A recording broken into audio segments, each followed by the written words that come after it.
Tsy mendrika ny momba ny papa.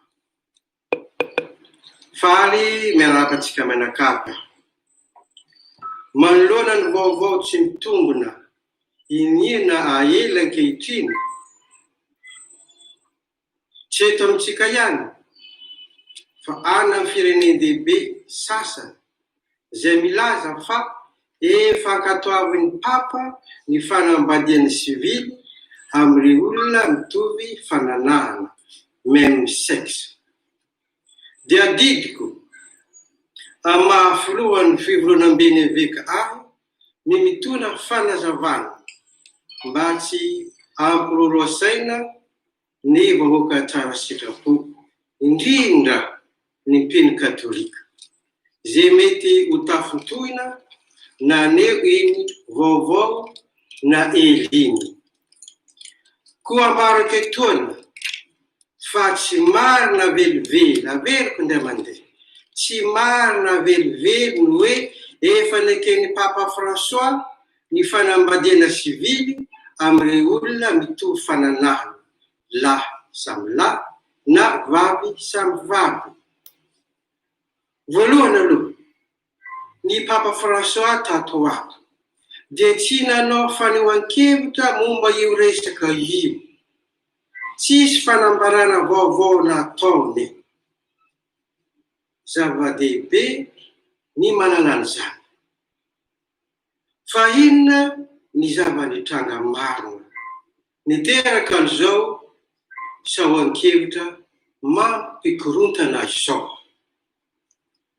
Tamin'ny 1 oktobra, tamin'ny festival du cinéma, fetin'ny sary mihitsy tao Roma, dia nisy documentaire horonan-tsary fanadihadiana nampitondraina ny lohateny hoe Francesco, mitantara ny fiainan'ny Papa navoaka ny olona iray antsoina hoe Evgeny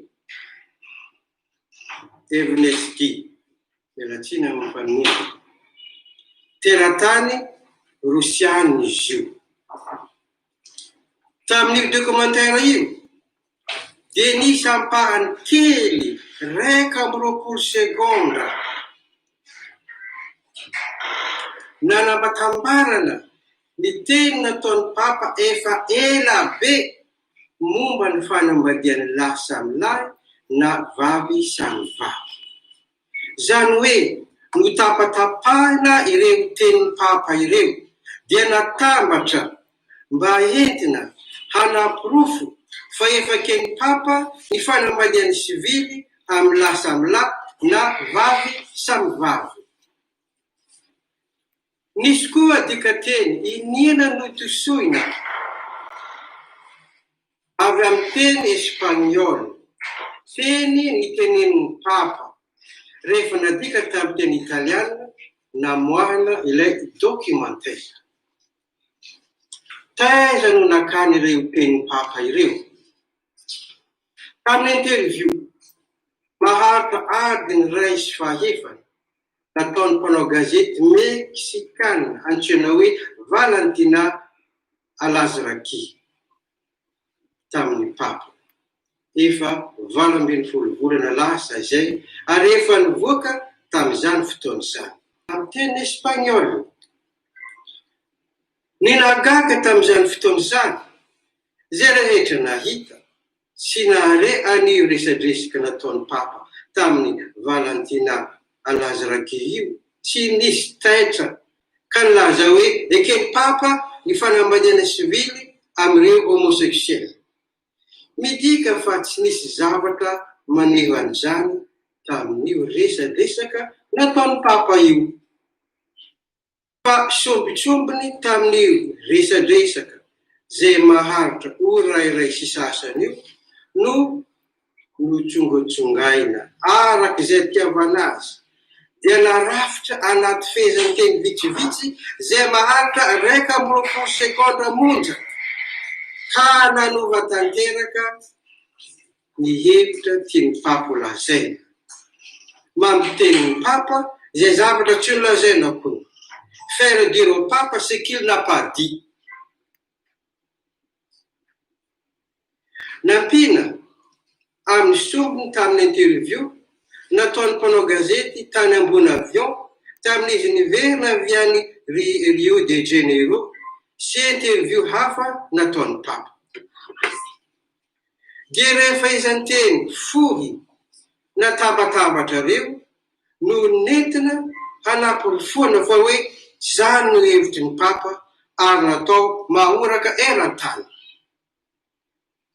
Koa mazava ho azy fa tsy ny fanambarana mivantana nataon'ny Papa tamin'iny andron'ny 21 oktobra iny io, fa montage ho ny teny mahazatra antsika, famitana avolenta, manipulation médiatique.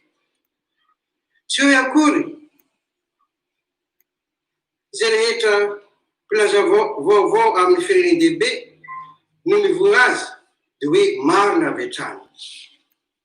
Samy manana ny tanjona kendreny sy ny foto-kevitra rovany sy ny tombotsoany manokana ny tompon'ireo haino amin'ny manjary isan-karazany ireny.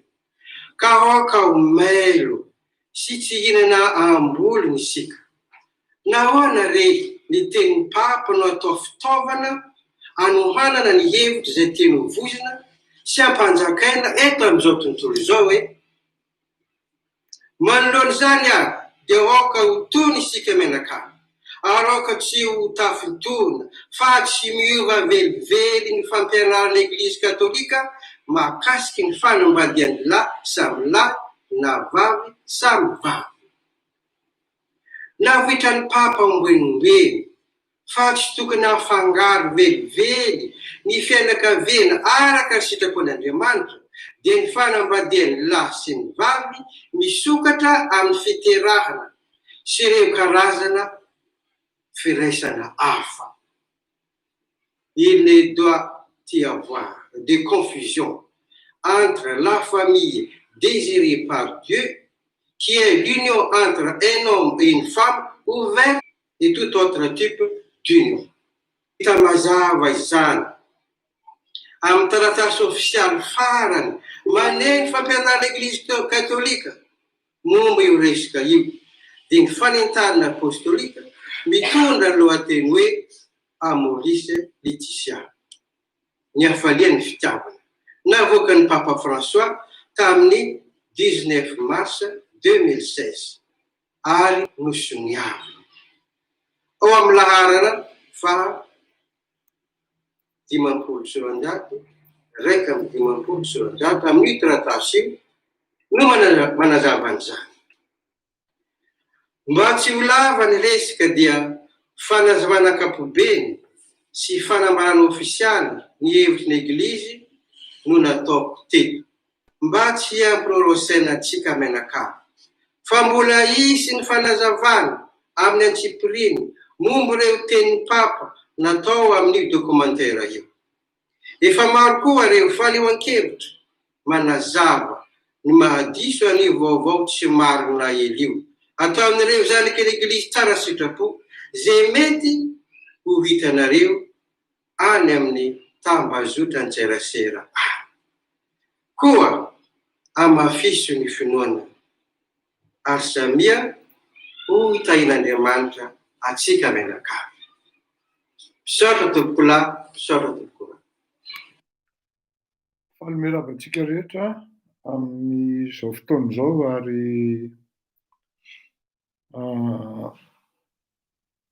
nalefako izay tenin'ny Ray aman-dreny kardinaly zay satria tena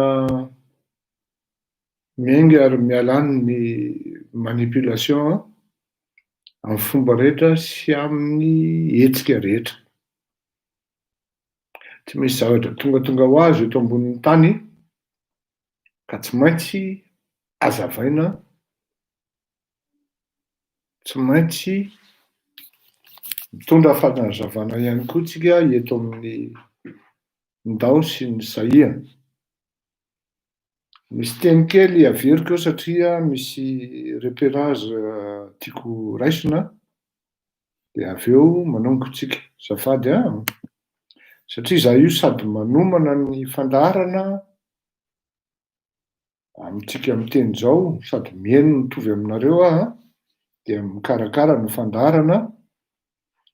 Saotra an'Andriamanitra hoe ny tena zany mba misy fahalalana kely amin'izany atao hoe Eglizy zany satria nitezaina tao anatin'ny sehatry ny Eglizy ny tenako na dia tsy katolika ary. Ka tena anisan'ny tena taitra mihitsy ahako tamin'iny vaovao iny ary nangina moa ny tenako tao anatin'izay zavatra izay satria raha tsy ampy élément anao dia tokony angina ary raha marivorivo salosana koa ianao amin'ny finoana dia anisan'ny voambaka ary tratran'ireny manipulation reny. Nitezaina tao anatin'ny finoana hoy zahako tao amin'ny finoana tao anatin'ny Eglizy ny tenako satria nianatra tao amin'ny Université de Loyola tamin'ny classe de primaire nampianarina zany mademoiselle Mathilde zany nianatra tao ary rehefa lehibebe dia nitezaina ihany koa tao amin'ny Masinda Michel tamin'ny resaka sport sy ny fanatanjahantena zany ary anisan'ny tena hoe nahalala zany, anisan'ny nanana privilège zany, nanana tombotsoa nahalala an'izany atao hoe frère Fazio. Ny ato amin'ny recteur moa maro izy tao fa mamela anareo raha ohatra hoe tsy ho aro adiniko ny anaran'izy ireo. Ary tiako ho fantatrareo ihany koa fa tamin'izaho tamin'ny tenako kandida tamin'izany andro dia tsy tsy ny pasteur, tsy ny ray aman-dreny ny Lala Rasendrahasina no natonoko voalohany, fa ny ray aman-dreny recteur, père recteur tao amin'ny Saint-Michel, izay efa malagasy izy tamin'izany, tamin'ny taona 12 sy tamin'ny 2012 zany. Adiniko moa ny anarany fa ialako tsiny tompoko, ary anisan'ny nampionana sy monseigneur Audran, io ray aman-dreny pretra, recteur, père recteur tao amin'ny Saint-Michel io tao amin'ny Masindamisely io, izay nametry ho-drano ary nitondram-bavaka, ary nisy mihitsy vavaka natao tena tsy afenina hoe spécial tamin'izany, ka normal be raha mi-réagir ny tenako, na dia tsy vitako amin'io ary fa nitaizana tao anatin'izany atao hoe finoana katolika zany, satria matetika raha ny sport fotsiny ohatra dia mila vavaka dia indraindray frera mihitsy no mitarika azy, fa zio tamin'izany na zay jésuita malalaka teo, ka dia alefako averiko kely izy fa misy zavatra important satria manko ananako le boky nataony papa iny, dia io tokoa le Maurice Laetitia zany, alefako eto le repéran'le page, satria hitako tokoa ao anatin'ny sitan'ny Vatican le boky, ary boky misokatra mihitsy le izy, dia ho raisitsika référence le teny sy zavatra nosoratan'ny papa. Raha sy averina kely ary N'Andriamanitra dia ny fanambadian'ny lahy sy ny vavy misokatra amin'ny fiterahana sy ireo karazana firaisana hafa. Il ne doit y avoir de confusion entre la famille désirée par Dieu, qui est l'union entre un homme et une femme ouverte à la procréation et tout autre type d'union. Hita mazava izany amin'ny taratasy ofisialy farany maneno fampianarana l'Église katolika momba io resaka io, dia ny fanentanana apostolika mitondra ny lohateny hoe Maurice Laetitia, ny hafalian'ny fitiavana, navoakan'ny Papa François tamin'ny 19 mars 2016 ary nosoniavina ao amin'ny laharana fa 500 raika amin'ny 500 amin'ny taratasy io no manazava an'izany. Mba tsy ho lava ny resaka dia fanazavana ankapobeny sy fanambarana ofisialy ny hevitry ny Eglizy no nataoko teto, mba tsy hampirorosaina antsika menakavy, fa mbola hisy ny fanazavana amin'ny antsipiriny momba ireo tenin'ny Papa natao amin'ny documentaire io. Efa maro koa ireo fanehoan-kevitra manazava ny mahadiso an'io vaovao tsy marina ely io, ataon'ireo zanaky l'Eglizy tsara sitrapo, izay mety ho hitanareo any amin'ny tambazotra an-tserasera. Koa amafiso ny finoana ary samia ho hitahin'Andriamanitra atsika menakavy. Misaotra tompoko lahy, misaotra tompoko lahy.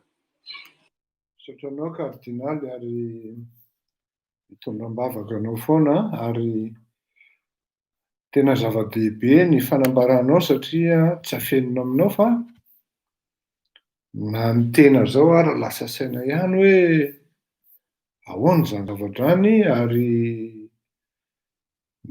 tena maro ny mpino miasa saina hoe ino ty zavatra mitrango ty, ary tena azo lazaina hoe misaotra ny eglizy zany, misaotra ny papa nanao ny fanazavana aingana momba ny raharaha, momba n'ity zavatra ity. Misy zavatra aloha de tokony marihana de ny voalohany ety a, fa ny fanazavana an'izao resaka izao dia tsy midika akory fa mi-exprimer ny eglizy na ny tena kokoa de hoe mametraka ny hoe homophobie na ny hoe ohatran'izany, olombelona takan'ny olombelona ihany izy ireny, ary averiko manokana eto hoe misy amin'izy ireny de misy karazany, efa nidirantsika manko zay resaka zay teto fa tsy mampaninona ny mamerina azy. Ny voalohany dia ireto le hoe ohatra tena misy mihitsy zany a, ary tena misy zany a, reto le hoe aleo azavako amin'ny teny direct, teny mahitsy malagasy hoe diso toerana le appareil génital. Tiako tenenina oui, père Ralbert ve 80-83 efa le mbola nisy vazaha aloha ka talohalohan'izany tamin'ny 78 zany teneniko zany, fa ny le tamin'izaho nangataka tso-drano efa gasy tamin'ny 2012 fa adiniko ny anarany, dia tsy hoe tsy fitiavana an'ireo olona ireo, misy le hoe tena diso toerana mihitsy, diso destination le sexe. Vous voyez très bien comme ça, mila se documenter tsika mba tsy hanaovana koa fanenjehana an'ireny rahalahintsika ireny na anadahintsika ireny, fa mila manana ihany koa tsika saina misokatra zany ao anatin'le zavatra. Tena misy mihitsy ary se documenter nareo, misy tena hoe vatan-dehilahy fa fitaovam-pananahana vehivavy no aminy. De misy koa nefa vehivavy fa tena fitaovam-pananahana lehilahy no eny aminy. Reny zany a dia tena hoe ny natiora mihitsy no lazaina hoe tena c'est vraiment naturel et on ne peut rien faire. Tsy sinoiny le bandy, le sipa, ndraindray izy misy nono mihitsy fa sexe-na lehilahy no eny aminy. Tsisy ninona azonao atao. Hovononao ve le olona, enjehanao ve hopainao le olona. Misy lehilahy de tena fitaovam-pananahana vehivavy no entiny. Tsisy nono izy ao, sasany moa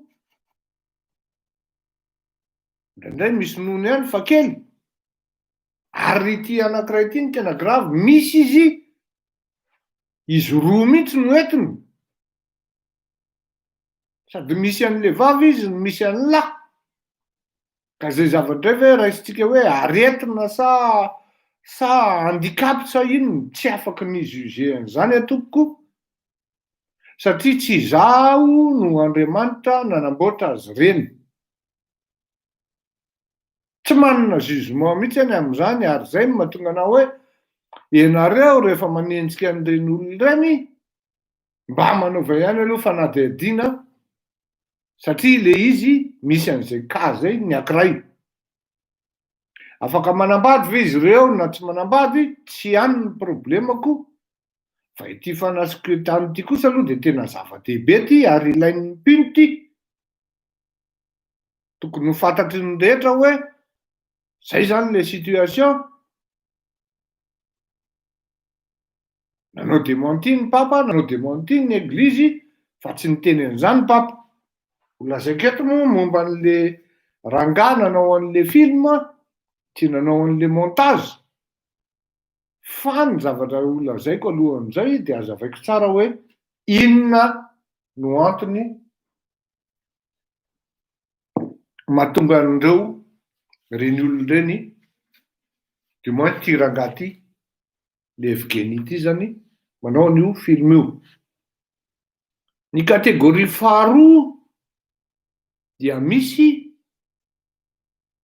ny voalohany zany le disteurana, de faharoa tena hoe lehilahy zao le bandy a, tondra sexe-na lehilahy, tena ils ressent autre chose.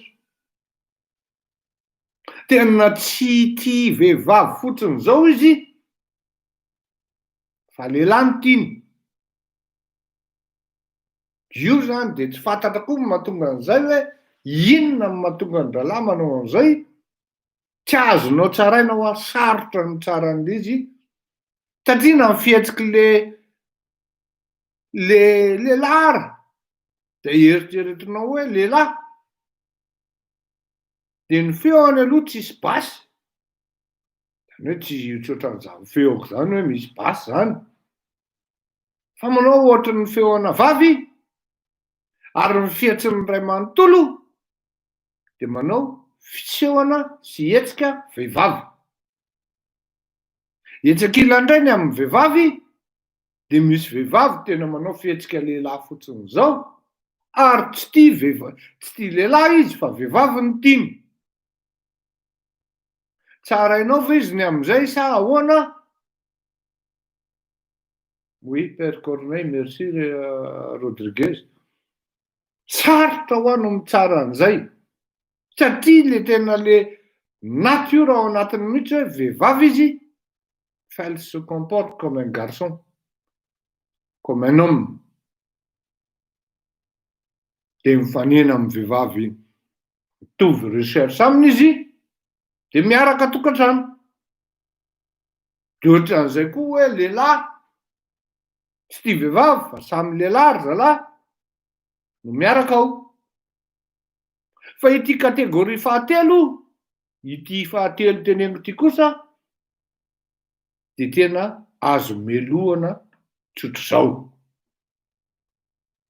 Ny amin'io réseau homosexuel io manko, tena réseau matanjaka ary manambola farak'izay manambola. Maro ny homosexuel le tonga any amin'ny fitondrana, maro, ary ny réseau an-dralahy tena matanjaka, tena matanjaka. Raha ohatra ianao zao ny resaka hoe ny maire-n'ny Paris fotsiny, socialiste, de samy malala ary efa tsy menatra intsony le ry. Fa izy iny moa zany hitako ohatran'ny hoe kategorian'le hoe ohatran'ny vehivavy ny comportementany, de tsy azonao tsaraina izy hoe ahoana. Fa nohon'le resaka sosialy, surtout ny any Madagasikara, ny any Brésil, matevina hoy ny vola mandeha ao, ary tena matanjaka raha-bola ry zalahy. De misy lehilahy zao, misy bandy kely zao, hitanao na ny nasipy izy, ary misy haute personnalité malagasy, zay feno na sénateur io raha namana io, anisany tena nanavotany fiainany taty an-dafy ny mivaritena amin'ny lehilahy. Lehilahy izy io, ary ka tsy afaka taminy intsony le izy taty aoriana, fa lasa nampiakatra azy tao anatin'ny atao hoe ascension sociale. Nisy zany tompoko, nisy zany. Ka ireto le kategoria farany reto no ny resaka mony, resaka vola, surtout ny lehilahy hoa amin'ny vehivavy le izy tsy de fahita loatra ary tsy de mibaribary loatra. Fa ny lehilahy azonareo jerena ny Madagasikara hoe lehilahy ty tao nanana sipa taloha. De ralahy moa zany rehefa tenenina an'izay hoe lehilahy le tao mivadika taranja, de zao no navalin-dralahy hoe tonga tampoka tampoka le izy. nisy fianakaviana tany Madagasikara tany amin'ny taona 1970 tany, hatramin'izao ara dia niteraka izao mihitsy le rangahy. Lasa izy mifamotoana amin'ny sipany izay lehilahy, tena fianakaviana ambony zany, manana izy azy, famotoana ao amin'ny Hôtel de France. Ao izy manao ny ataony, samy lehilahy lehibe, samy manan-janaka izao, ary manana ny maha izy azy eo amin'ny fiainana, eo amin'ny fiarahamonina. Izy zany, satria ny ahitana an'izany dia gaga anao, satria ianao indraindray mijery mihinana misotro an'le pression teo amin'ny Hôtel de France teo dia misy akama malala hoe jereny lany rehetra. Dia iny miakatra fotsiny dralahy, efa manana misy assureur tamin'izany, manana ny maha-izy azy. Manana ny maha-izy azy na ny taranak'izany ary amin'izao fotoan'izao efa maty moa zalahy reo. Misy mpihira malagasy.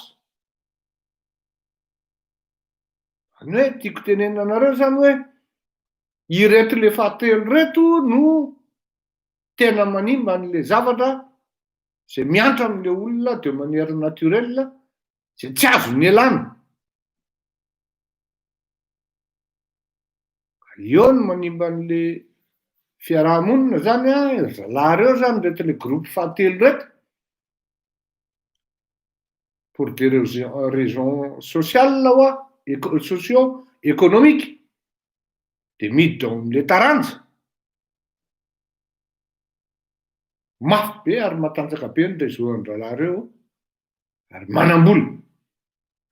Ny Église protestante ohatra dia saika tratran'izany, ary nanaovan'ny FJKM zany teneniko eto, nanaovan'ny reto misy fiangonana koreana, izay protestanta ihany koa, mi-accepter an'io zavatra io, ary tena manam-bola be mihitsy, misaotra an'Andriamanitra, nandany vola avy amin'ireo olona ireo, ireo koreana ireo, ny fiangonana FJKM.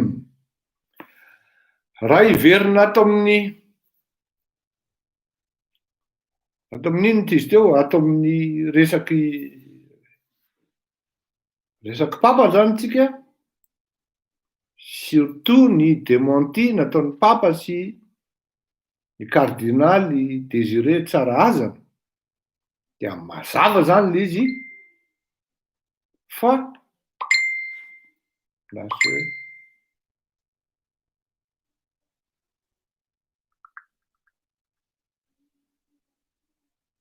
ok, merci madame. Merci beaucoup. Merci madame. Je suis en pleine émission.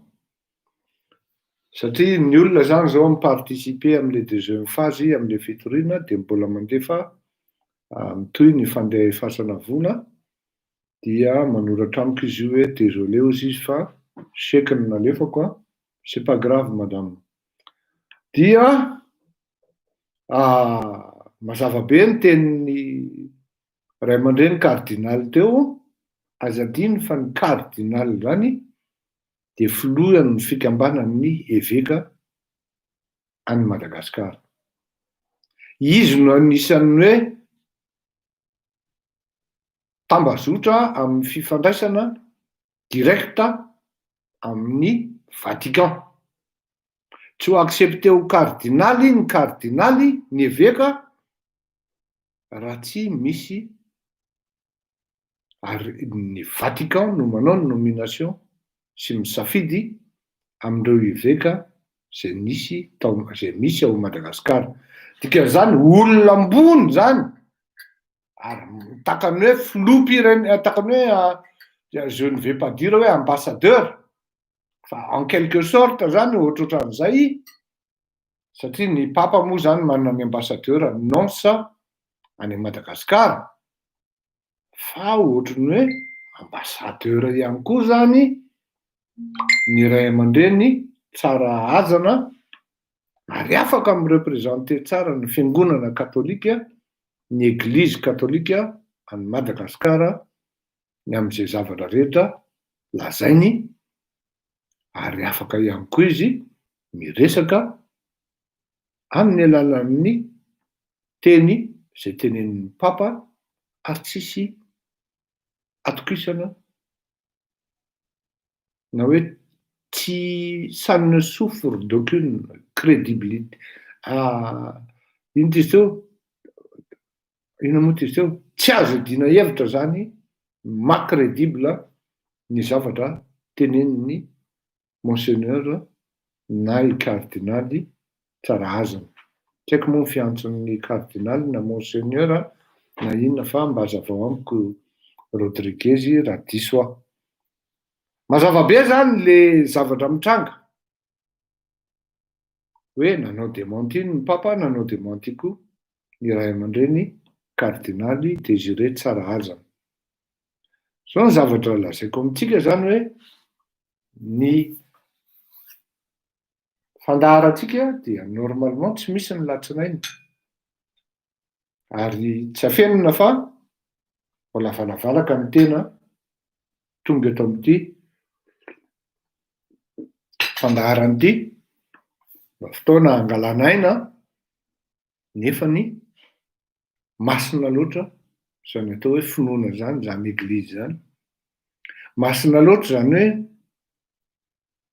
ray aman-dreny,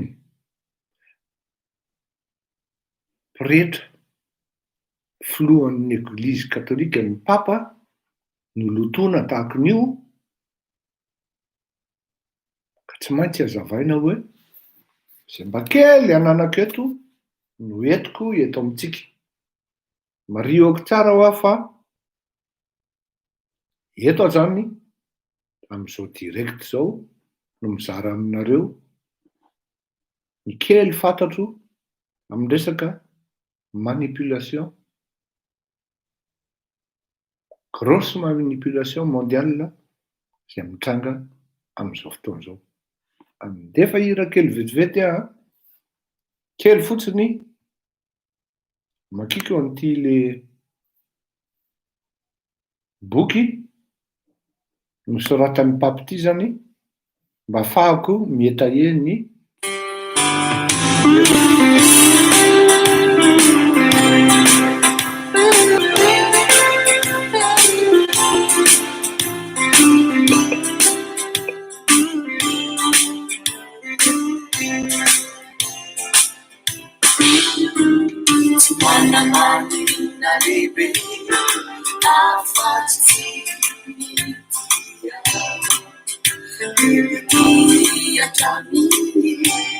Ufatini vitabana Hallelujah Vitania Tulavani Vandavantena Sati Kristi Nufiai na Kusian Vitya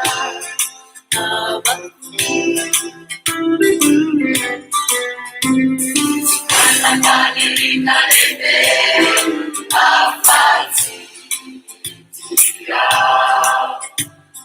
Tia Jamini Ufati Tabana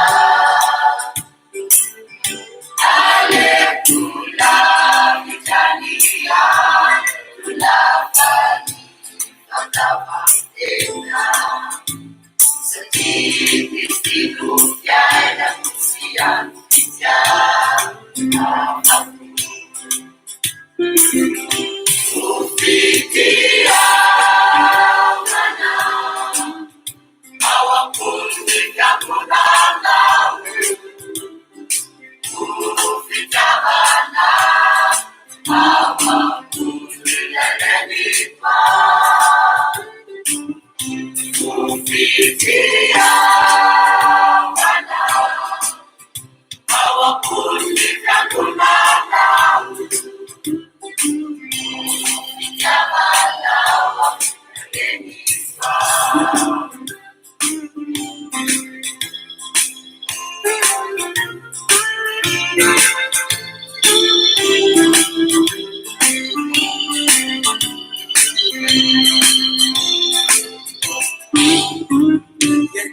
Yang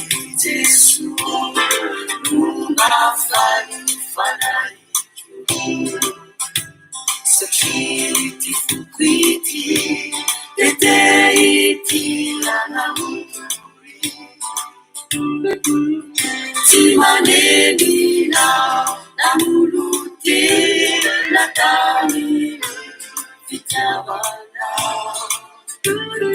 jarona fatsy ny famarinana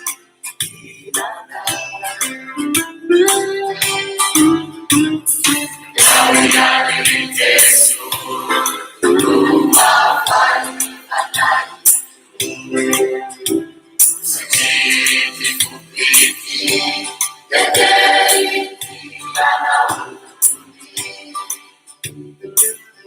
Simameni Tanau Natami Tawaka Ya Kamasi Babari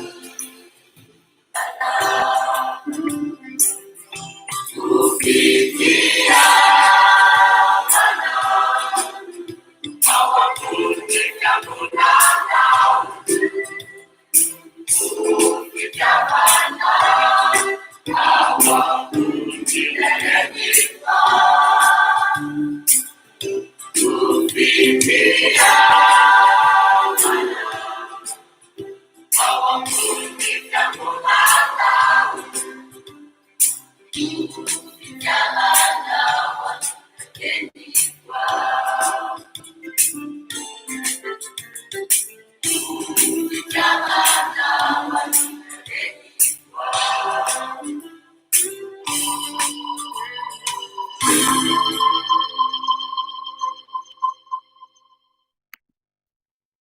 Ianara hiditra amin'ny votoaton-dresaka tsika ary misy fanamariana tiako atao ihany satria manko amin'ny zavatra mitranga zany amin'ny politika na ny lobbying international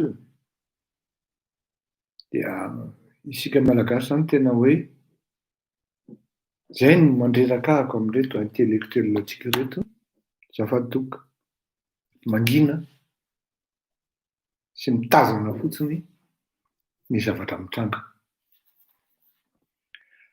raha ny tena tany amin'ny taona 2017 zany ka ho ny tena hoe irréversible ary ninina zavatra hitranga dia tsy maintsy Andry Rajoelina no tonga ho filoham-pirenena eo. Ny zavatra ny antony tenenako an'izany dia noho ny élément maromaro tonga teo am-pelatanako.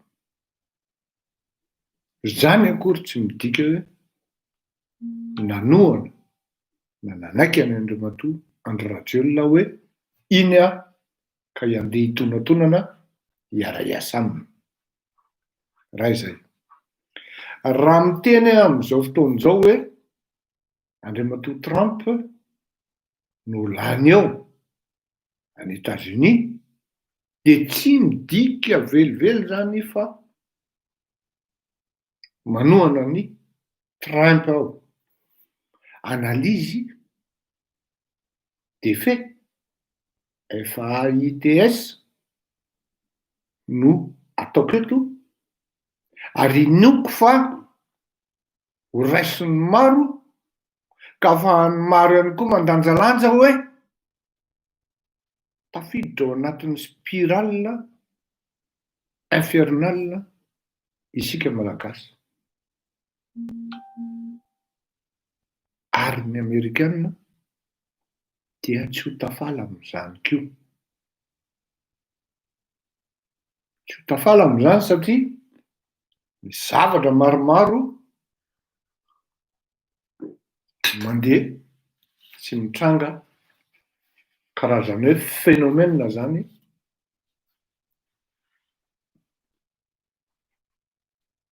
digital na réseau social mitranga amin'izao fotoan'izao. Tsisy zavatra tonga ho azy zany. Cible ary tena cible ray voalohany favority ny fiangonana na ny fiangonana katolika na ny finoana protestanta na ny silamo satria ireo no tena matanjaka indrindra amin'izao fotoana izao. Za zany rehefa miresaka an'io resaka io dia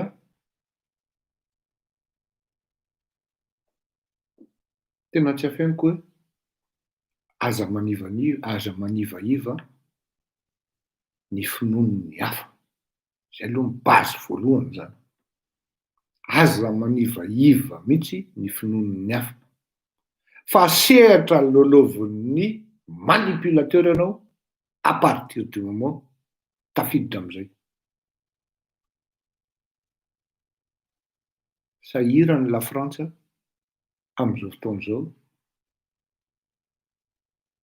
tsy tany ny politika tena apetraka hoe inona marina ny tena solution azo entina amin'ity zavatra mitranga sy olana eto Frantsa ity. Aza adinitsika fa maro anisa ny katolika eto ambonin'ny tany.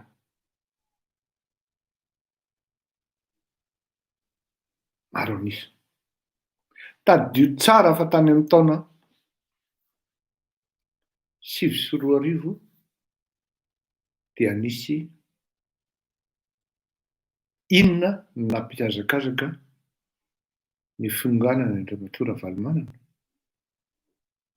Ngara Valomanana koa moa dia tsy nihafahafa mihitsy nanavaka ny katolika sy ny protestant. Ka anika moramora tamin'ny devoly niditra teo anelanelany teo nanapotika an'ilay fitondrana. Zavatra tsy azo lavina zany ary nisy zany. Ny fanavahana ny finoana katolika sy ny fanavahana ny finoana protestanta. Nefa raha tsy diso atao Jesoa Kristy inony ireo finoana anankiroa ireo.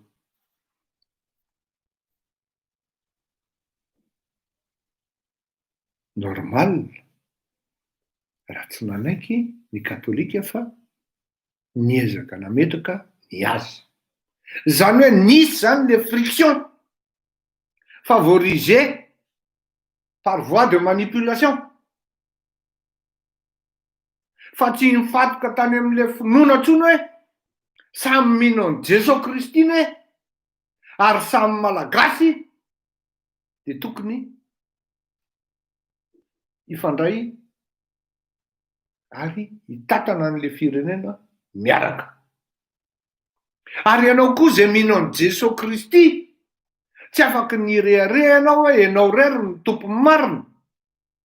Manina ny azy koa ilay silamo. Tsy azonao atao mihitsy managama zay le teneniko tery aloha hoe ny finoana ny hafa. Samy kristianina zany dia efa mifamely aloha. Dia mazava be raha le kristianina lasa mora fa amin'le silamo. Ny kristianina samy kristianina zany niady tamin'i Madagasikara dia tonga amin'izao sehatra misy antsika izao. Isika amin'izao fotoana izao aiza ho aiza le firenena.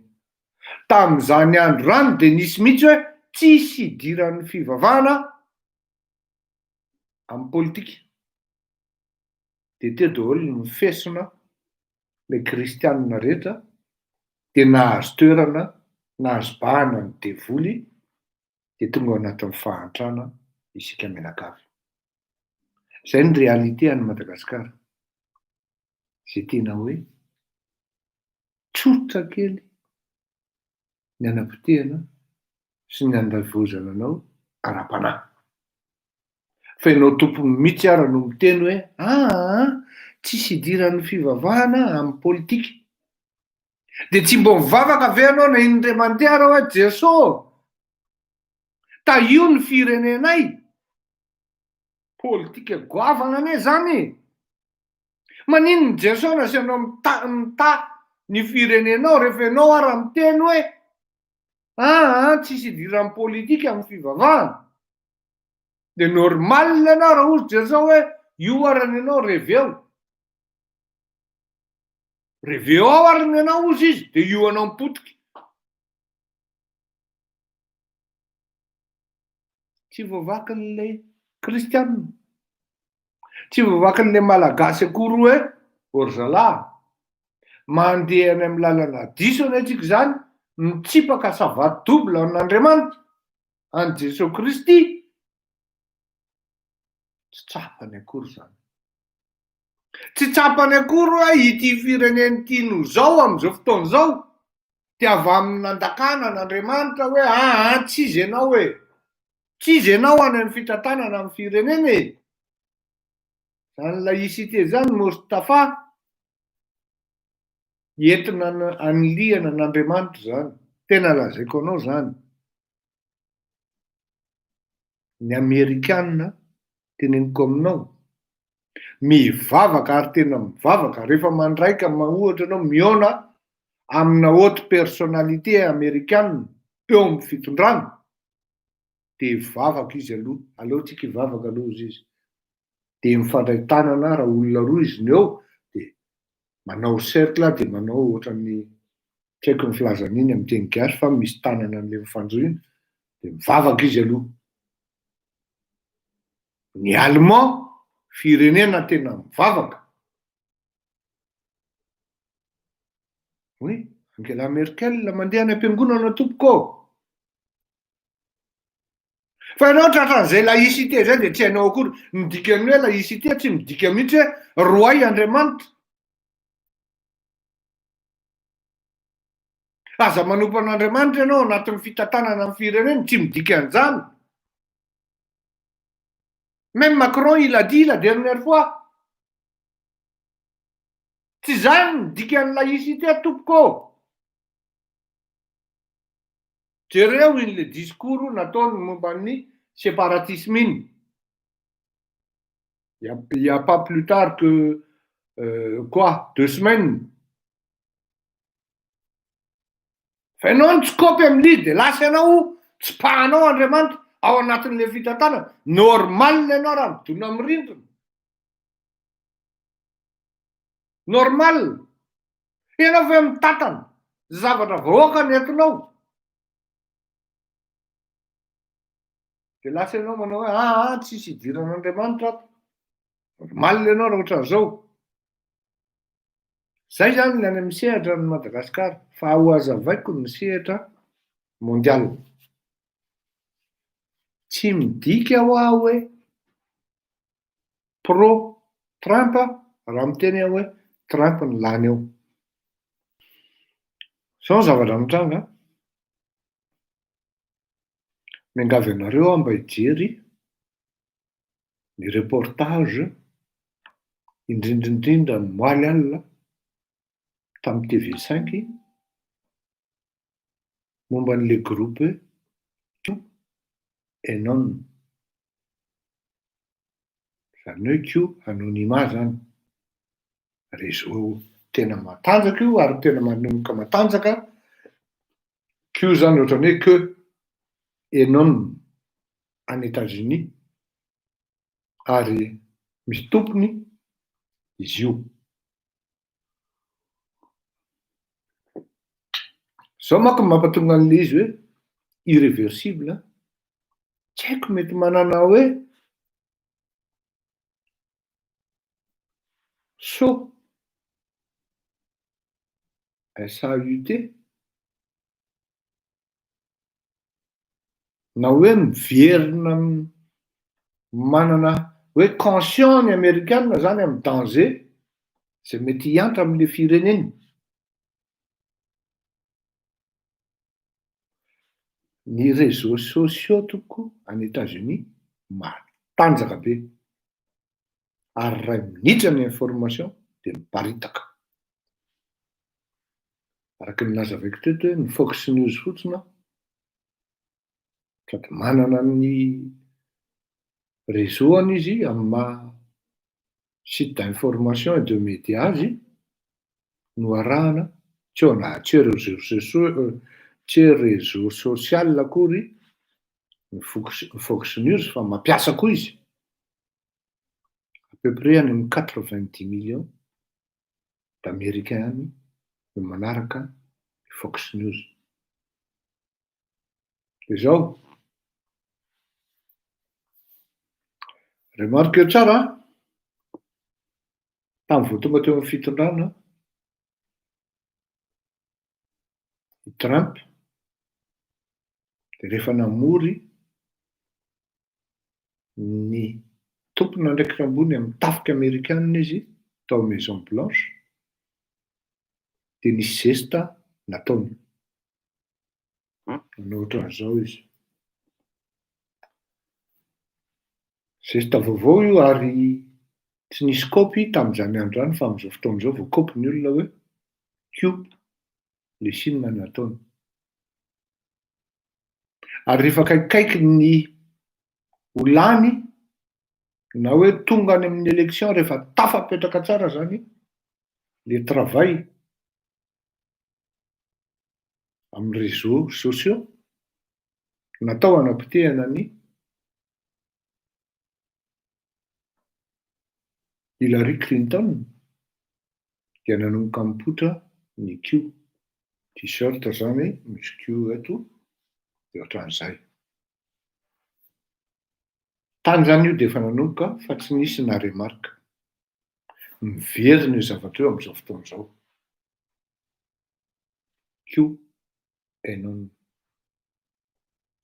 Ary tena enjana ny information mivoaka ao anatin'izany réseaux sociaux zany, misy any amin'ny Facebook. Ianao zany raha ohatra ianao mandinika sy mieritreritra dia raha ho an'ny marivo-tsalosana, ho an'ny olona tsy manao analizy dia mieritreritra ianao hoe marina. Izy io dia ny Rosianina no tena mampiasa anazy io.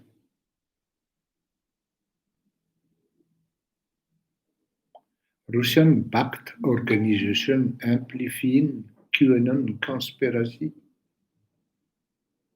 theories.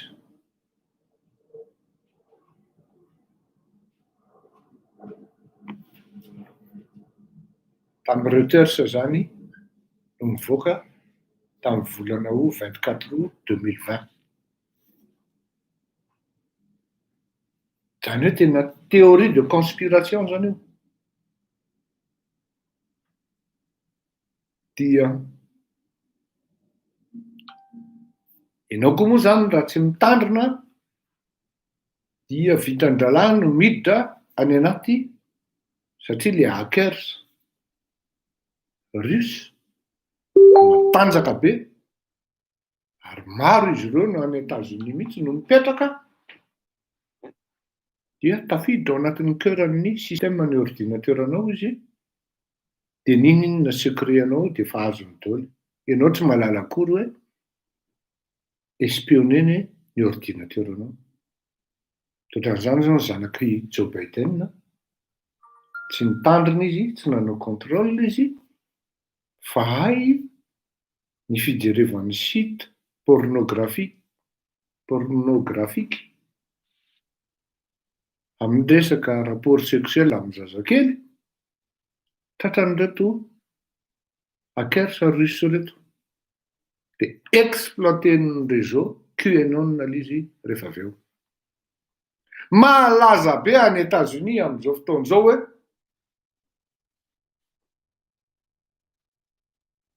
satria tadio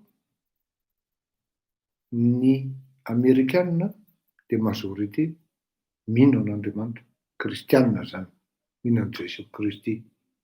Ny hispanika majorité catholique, ny italiana majorité catholique, ny frantsay majorité catholique, ny waspa majorité protestante sy baptiste. Tena hoe maronisa zany zareo. ny sinoa sy ny silamo no mety hoe epsilona zany. De mandeha be le resaka hoe misy réseau na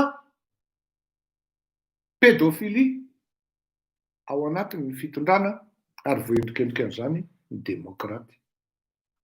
Tratra raha teo moa zany le zanaky Joe Biden satria ny seziseny fitsarana ny ordinateurany de vao maika zava-doza de mandeha be le resaka zany. Zay no mahatonga ana amin'ny teny hoe i Trump no lasa eo. Kanefa tsy zay ihany tsy au niveau amin'ny républicain ihany le izy no mitranga fa au niveau amin'ny démocrate fa au niveau amin'ny fiangonana mihitsy satria manembatrembana ny lobbying international amin'izay zavatra tokony andana sy ametrahana zany atao hoe nouvel ordre mondial zany. Ary anisany voendrikendrika amin'izany ny papa travaillana réseau social amin'ny resaka manipulation reny. De potehana le papa vulnérable koa moa le fiangonana satria nisy an'ity le resaka hoe reto le prêtre maromaro pédophile de nahazo aina ny média sy ny lobbying mi-exploiter an'izany zavatra rehetra zany. Satria manembatrembana ny papa amin'io resaka homosexualité io. Mazava be ny tenin'ny papa, ny soratra nosoratan'ny papa atao anatin'le Amoris Laetitia hoe l'amour de Dieu, page 251, point 321, page 251 en fiteny et point 321. La vie en couple aux juges est une participation à l'œuvre féconde de Dieu. Tokony teraka zany ny couple. Atika tsotsotra zay de sotiko. L'amour de Dieu trouve une expression significative dans l'alliance nuptiale réalisée entre l'homme et la femme.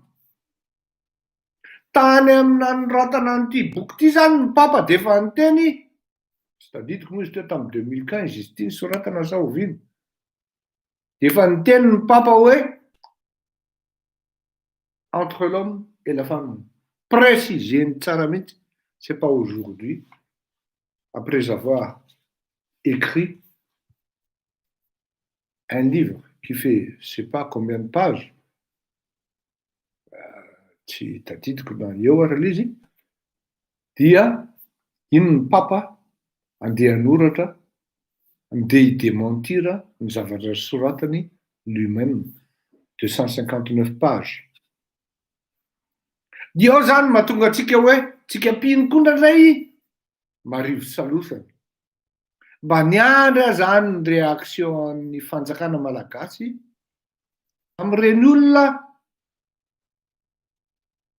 nanao publication sy nanimba sy nandoto ny fiangonana ireny.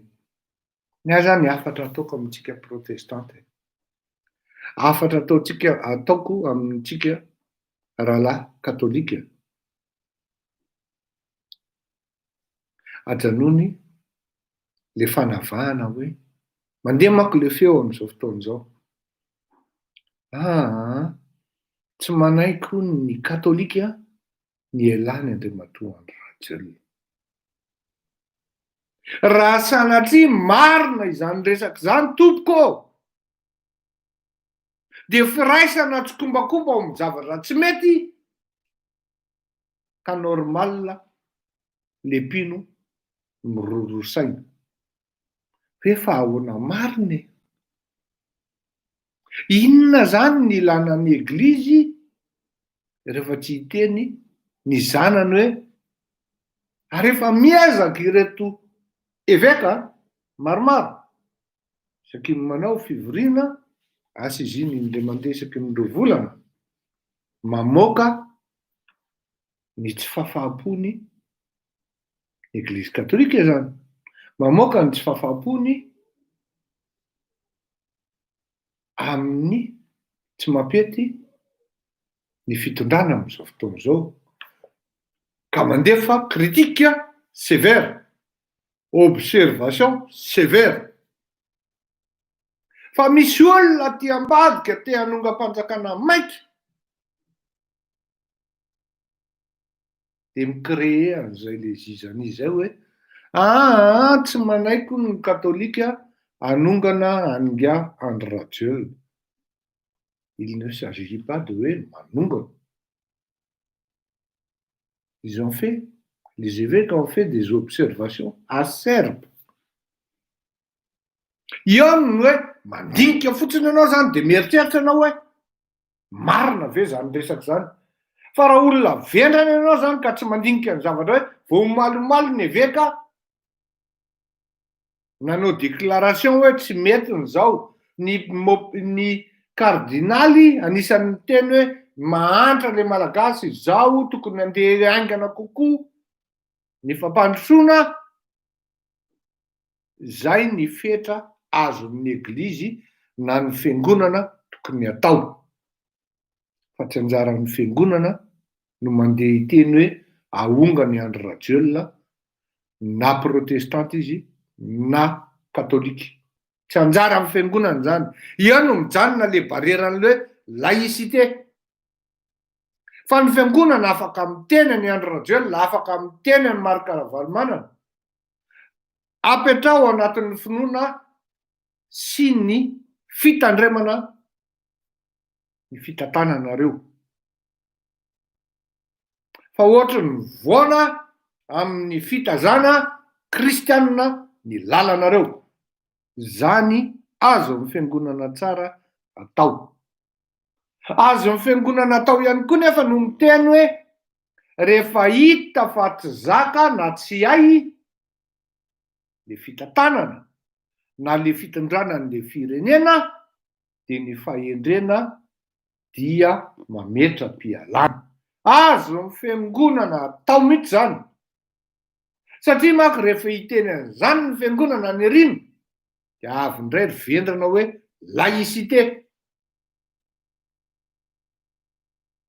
Là où on parle de vahoaka, fitondrana amin'ny vahoaka any amin'ny varotsy ny fody na any amin'ny danger, de ny fiangonana no arifenitra voalohany fa tsy hoe farany.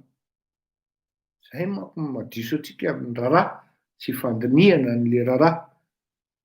Afangarotsika ary tsy haitsika ny tena dikan'le laïcité. Ohatra ny andeha any amin'ny filozofia sy ny psykôlôzia ny Machiavelli tsika. Ary zay mihitsy le zavatra miteny mitranga machiavélisme be, machiavélika be ny fampidina ny fiangonana tamin'ny 2009. De samy matsapotsika hoe iza ny tompon'andraikitra amin'izany, samy tompon'andraikitra izy mitsano. Na le iray nanongana sy le iray navakavaka hoe tsy katolika iny, donc tsy protestant iny, donc tsy mena azy ny plasy. Fa mibahana sady nahazo aina ny mpino protestanta. Nefa samby Andriamanitra iray no inoana. Samy manana ny fomba inony azy. Misy olona manko de masamy teny mihitsy hoe devolony ny katolika fa mivavaka amin'ny ino dizy teo amin'ny statut.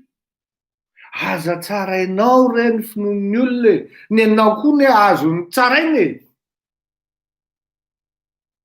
Ny essentiel sy ny important mino an' Jesosy Kristy izy. Raha tsy zay tsisy varany ny iarahanao anatin'izany atao hoe FFKM.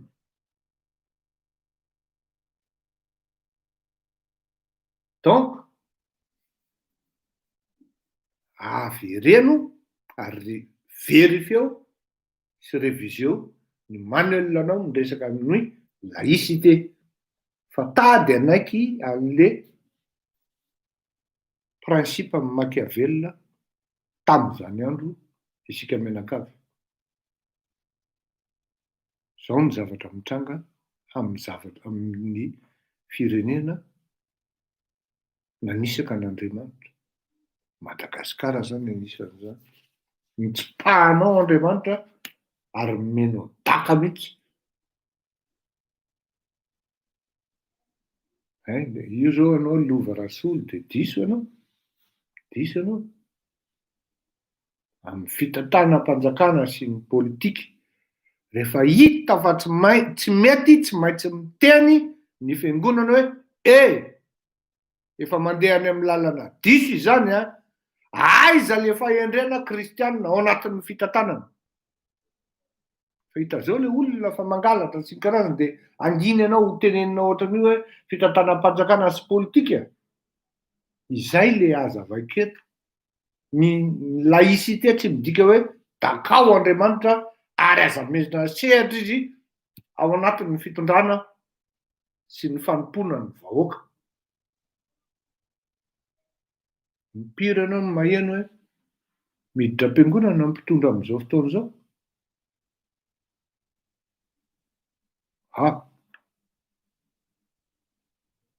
Hitanao zany fa hoe taraikitsika. Izay efa azavaiko aminao zay lova rasolo. Ny fanipahanao an'Andriamanitra ao anatin'izany atao hoe fitondrana.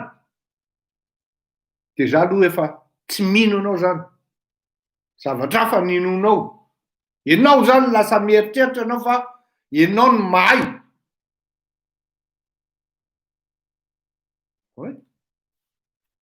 De zay mihitsy le izy lasa amin'le teninao hoe libre de croire ou de ne pas croire. De aiza tiako zao? Aiza tiako zao? Kanesany Allemagne mivavaka ny olona any.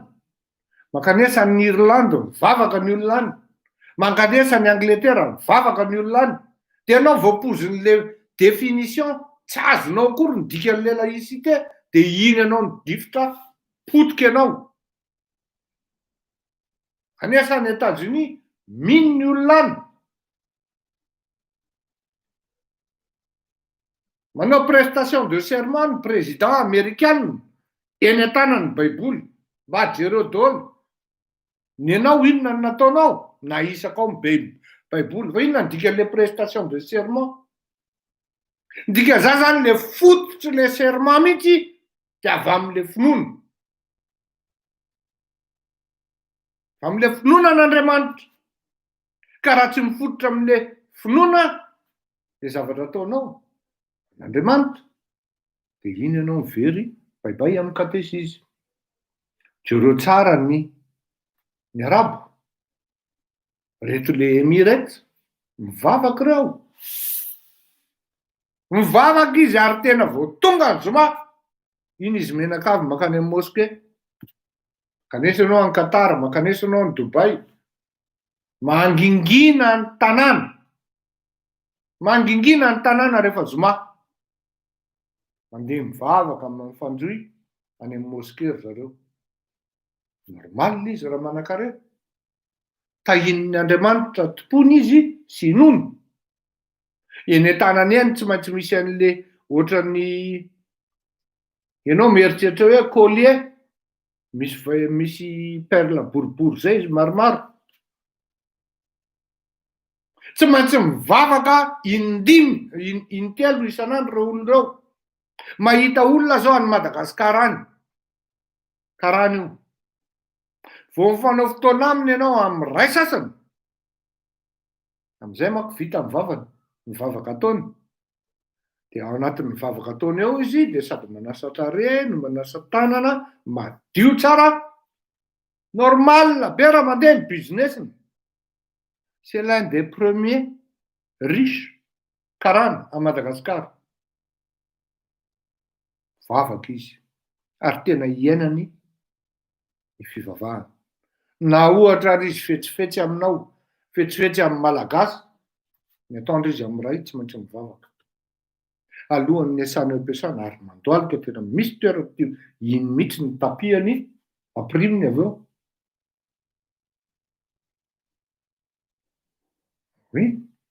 Ka le finoanao lova ohatrany tsy de mazava, jour de repos impiry moa Omar no ny fitaom-pivavahana ataonareo amin'ny areo, intelo angambany izay vao maraina aloha.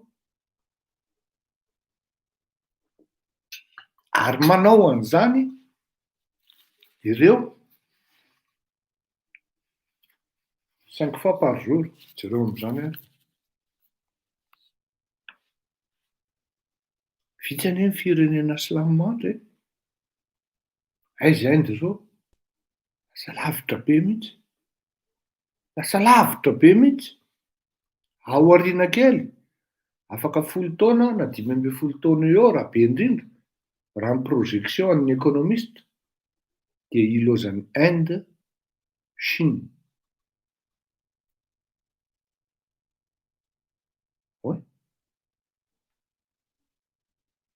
Tonga ho manomam-panahy ozy, adiniko moa ny anaran'le io zany problemako io. Hoe malagasy fanatika. I Andry Rajoelina indray mivavahana. Marina e, tena hoe tena ninona zany adisoan'ny Andry Rajoelina dia non. Tsy miteny ny rahalahy, mitsikombakomba miaraka aminy eo. Nefa ny rahalahy, ny sasany za malala mihitsy mpanolotra olona miara-miasa amin'ny Rajoelina akaiky eo, mandeha fiangonana isaky ny lahady. Déconne. Fady azy miteny hoe monsieur le président tsy mety zao. Fady. Satria matahotra. Tsy ilay Andriamanitra tompony ao an-tampony loha no atahorana, fa i Andry Rajoelina. Ka miverina amin'le resakantsika hoe iza no manana tombontsoa amin'ity zavatra ity. Dia izay le hazavaiko zao hoe misy an'io influence russe io. Rehefa hitantsika tsara, nahita izany baribaritsika. Za moa zany tamin'izany andro hoe tena niteneniko mihitsy pasteur Mayol satria eto zany niteny anareo hoe anisan'ny nanoro azy aho hoe satria na akamako izy ka on a grandi ensemble. Hoe tena mety enjana anie reo sovietika reo fa ela pa ho dia mihitsy niteniko tamin'ny pasteur. Kanjo rehetra ny ala-pa tamin'ny zavatra nataony, lasa izy nakapony tany amin'ny Andry Rajoelina daholo ny financement. Dia io tonga io i Andry Rajoelina. Tsy fantatro hoe mbola hitovy ve zany sa tsia. Fa en tout cas misy an'io resaka izay hoe nouvel ordre mondial izay no apetraka. Dia mba ahafahana mametraka an'ilay izy dia ny papa miandrin-kendrehana manao an'ilay izy. Dia misy katolika tsy hafenina voatarika. Misy voatarika. Dia misy koa ny protestant voatarika. Dia io le fiasan'io, miangavanareo jereo ity zao Reuters, média industrie, tamin'ny 24 août 2020. Nisoratany Joseph Men. Manazava mihitsy izy hoe jereo ozy izy dia mivoaka avy any manko le mode aroviny zanakitsika. Tonga dia rehefa mivoaka izay le aroviny zanakitsika izay any États-Unis, tonga dia ireto demokraty mipotika satria ny demokraty zany ny cible amin'ilay izy. Dia any là nefa il s'agit de gouverner le monde par un seul et unique pays, une seule nation, dia normal be raha tratran'io koa Madagasikara.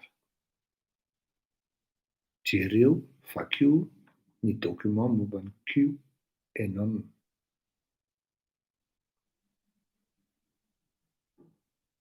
Sans le savoir dia efa nampiasa an'io André Rajoelina tany amin'ny 2009 amin'ny alalan'ny fampiadiana ny mpino kristianina hoe katolika amin'izay rangahy zao mitondra. Dia mbola misy manao ny manipulation zany any Madagasikara amin'izao hoe tsy manaiky ny katolika hoe ahonga ny André Rajoelina. Dia misy katolika voataritarika no amin'izany zavatra zany. Tsy fantany intsony, lasa takona zany le hoe tsy mamela anie ity fitondrany ity, tsy mahavita développement anie ity fitondrany ity. Raha tsy mitabataba fidèle nanao pression, lany mihitsy izy député tany Ambatondrazaka, tsy vita ny terahana Ambatondrazaka, tsy vita ny RN 44. Tokony au lieu de misaotra ny André Rajoelina, ny vahoaka sy mponina ao Ambatondrazaka, dia tokony fidèle ny saorana. Satria raha tsy mipression ny fidèle, raha zara-pera ny teneniko eto, tsy vita ireo zavatra ireo. Satria nakarary azy mihitsy, nakarary amin'ny André Rajoelina mihitsy ny hoe irréversible nalany hoe tsy azo mitsitsifika mihitsy nafahany hoe nanajanona na nanadaboka ny nahalany amin'ny fidèle ho député ary mbola miverena amin'ny fidèle le izy rehefa tsy vita tao anatin'ny herintaona nefa promesse présidentielle.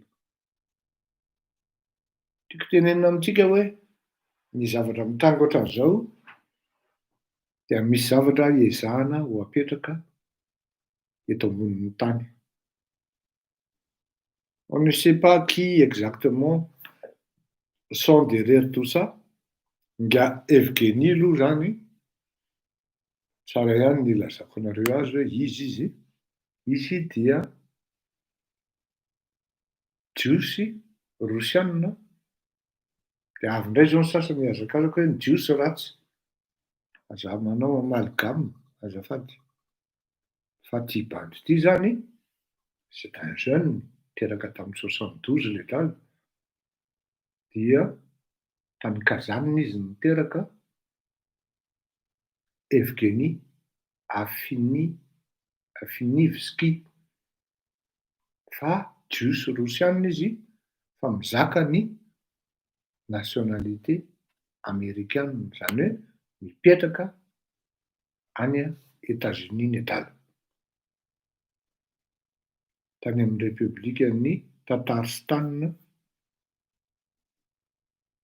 tany amin'ny fédération de Russie zany izy no teraka. Zay idirana man'ity. Ka tsy fantatro hoe aiza ho aiza ary iza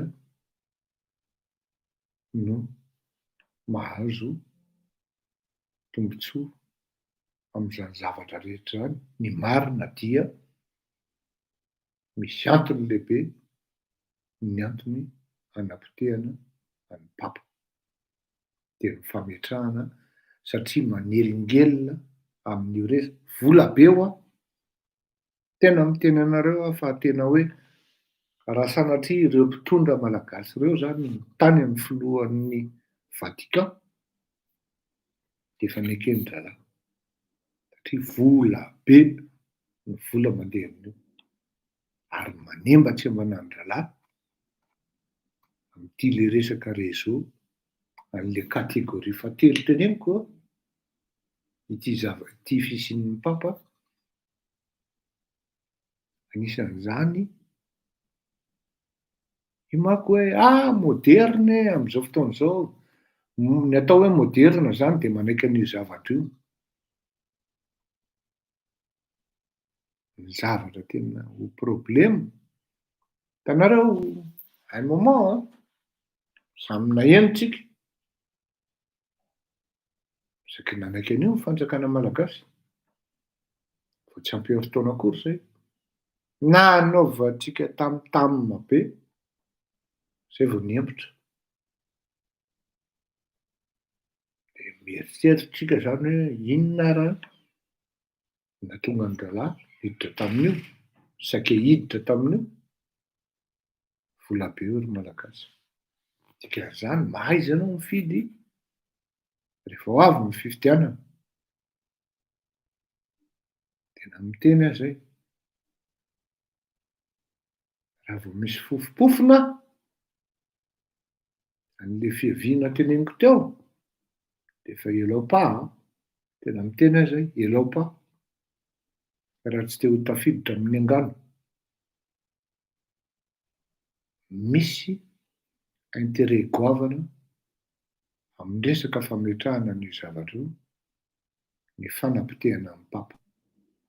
Resaka adiny ray, mety resako ty arane tena teneniko anareo raha tsongotsongona dia atambatambatra, efa misy teknôlôjia mahavita an'izany, dia lasa possible ahako miteniteny foana eto fa miteny ny kardinaly teo, farany tena zava-dehibe hoe amafiso ny finoana. Amafiso ny finoana. D'accord?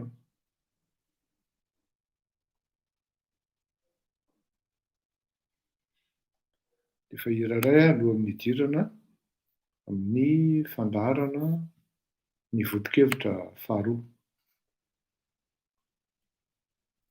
Ao raha dia efa mivetsikiro tsika.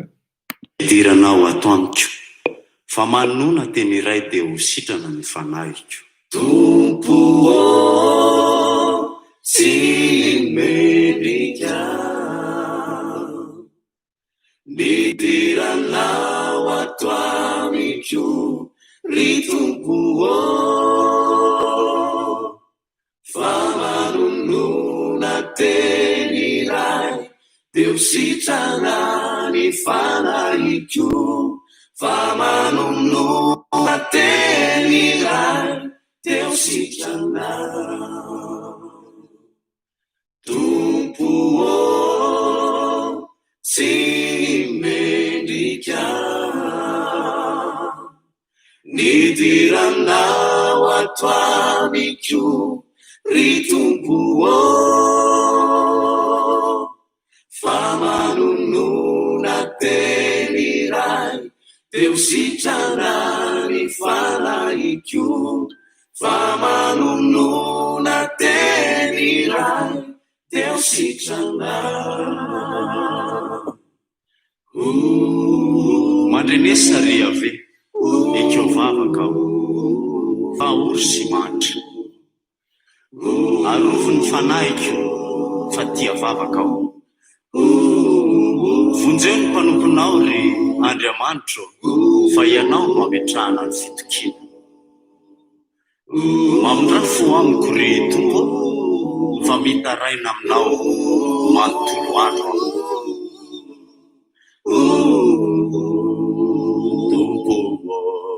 Tompo tsy mendrika, nidiranao atoaniko ry tompo fa manonona teny iray dia ho sitrana ny fanahiko, fa manonona teny iray dia ho sitrana.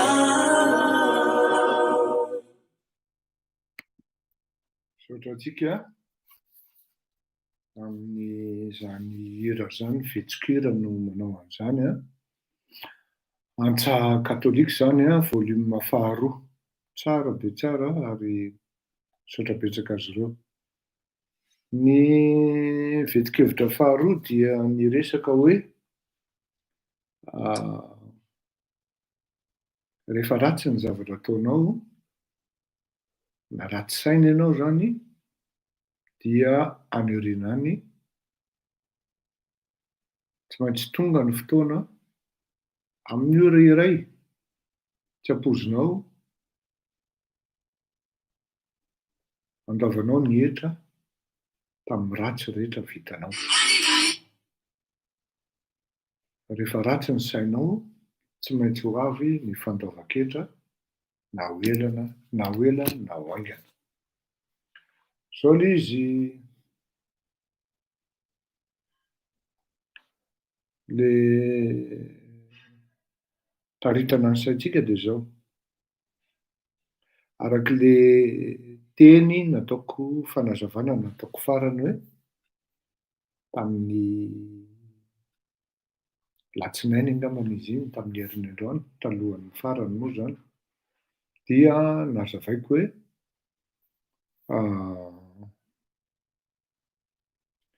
misy lalana roa omen'Andriamanitra antsika olombelona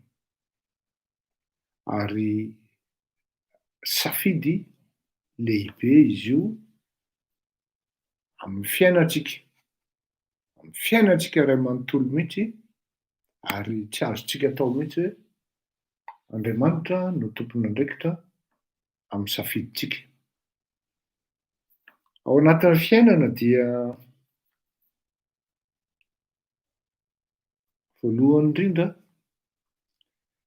rehefa tsy matakatra ianao amin'ny finoana sy ny zavatra tokony hametrahana amin'ny finoana dia taraiky ianao.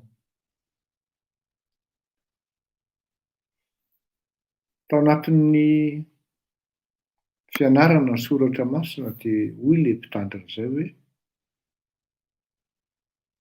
raha misy zavatra tokony ataonao ka tsara ka mila mandeha vao maraina ianao ohatra dia misy manakana. Tamin'ny voalohany moa zany ny tena zany rehefa niaina an'le fanazavan'ny pastera dia misy manakana.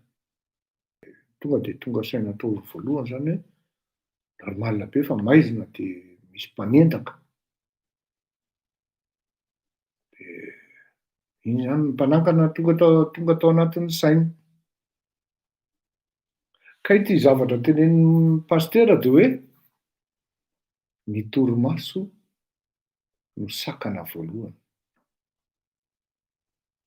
Andeha hizara sakafo an'ny mahantra ianao vao maraina, ery amin'ny tunnel hitondra dite mafana sy kafe mafana ary mofo maivana. Tsaroako tsara satria voa amin'izany ny tenako dia nilozako ny esona ary le olona niandry tao je m'en voulais vraiment à l'époque ary menatra ny tenako aho. Tamin'io fampianarana nataon'ny mopera pasteur io dia hoy tsara izy hoe rehefa andeha hanao soa ianao dia misy zavatra foana tsy maintsy manakana anao. Imagineo ozy izy ianao le mifoha maraina iny hoe maninona ny olona raha ohatra hoe ho any an-dafy aho ozy dia amin'ny sivy ny décollage dia tsy maintsy mifoha amin'ny efatra, tafafo tsara, tafakanjo tsara dia lasa satria mahafinaritra izay ozy izy. Mahasoa koa ho an'le olona. Tafahoana zany ny mahasoa sy ny mahafinaritra eo? Reare zany mankany an-dafy zany ozy izy.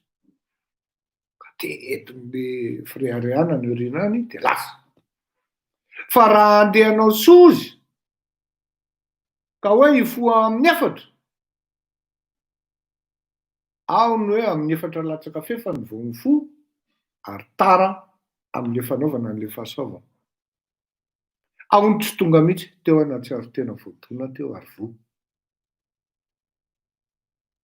Tsy tsapanao akory izy fa ny fanasoavanao ny hafa tsy sitraky ny devoly. Ary tena marina zany. Akaraboko ny devoly ao anatin'ny torimasona ozy dia lasa ianao ny diso eo anatrehan'Andriamanitra. Tena marina zany. Solution voalohany ozy mila mibebaka. Zany hoe raha andeha hanao soa zany ny olombelona dia manahirana azy ny manao soa. Fa raha ohatra zany hoe misy zavatra mahafinaritra dia aingana ny olombelona ary mihazakazaka ny olombelona amin'iny. Mahafinaritra ohatra ny hoe misy vola be eo dia peo rangahy fa hividanantsika kadiaka na angalatsika fitondrana na hanaovantsika fiainana. Dia ao ny manao ny tonga dia mahasara, manao kidnapping, mamaky banky, mamaky coffre ny fitondrana, manodina ny vola ny fitondrana, moramora ary aingana raha olombelona amin'iny ozy izy. Ka na iny vola azon'iny ary ka hoe entina andeha hanaovana soa na hanasoavana ny hafa, mahay sadabe ozy izy. Mahay sadabe, mandraitra todo ry zalahy ozy. Raha andeha hanao soa aminao izy ozy dia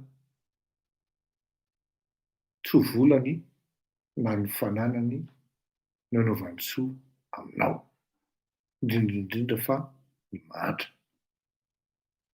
Ny manan-karena samy manan-karena ny fanampy ozy.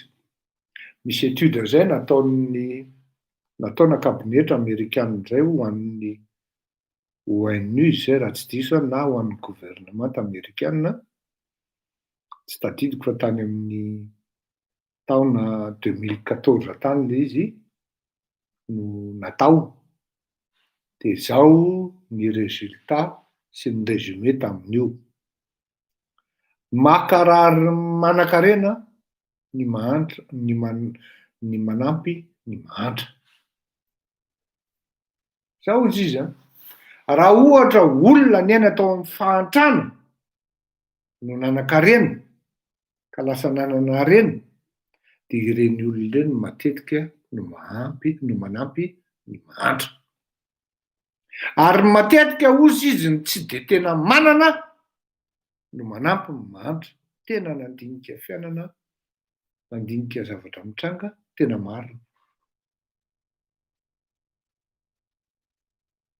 Tena marina. Ireo zao, ireo le mpanan-karena amerikanina zay ninga tany amin'ny fahantrana, manampy ny mahantra.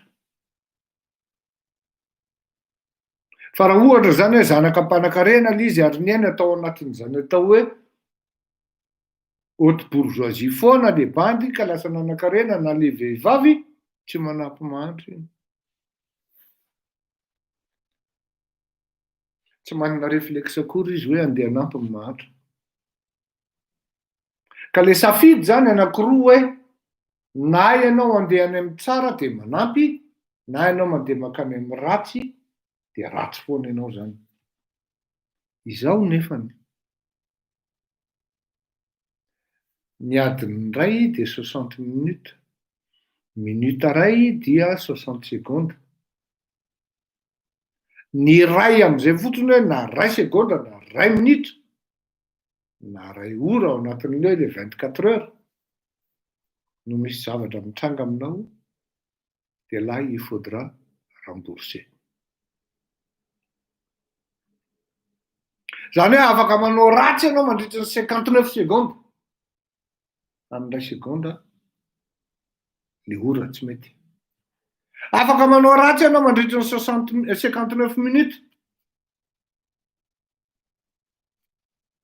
Fa le minute farany na eo an'elanelany eo